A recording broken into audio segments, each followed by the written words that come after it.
பெற்றது.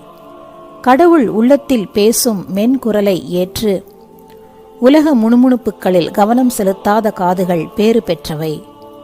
வெளியில் ஒலிக்கும் குரலை கேளாது அகத்தில் அறிவுறுத்தும் உண்மையை கூர்ந்து கேட்கும் செவிகள் பேறு பெற்றவை. புறத்தவைகளுக்கு அடைக்கப்பட்டு அகத்தவைகளுக்கு விழித்திருக்கும் கண்கள் பேறு பெற்றவை. உள்ளத்தை சார்ந்தவற்றை கூர்ந்து கற்று மறைந்த விண்ணக பொருட்களை புரிந்து கொள்ள அன்றாட பயிற்சியால் தங்களை மென்மேலும் தயார் செய்ய முயல்பவர் பேறு பெற்றோர்.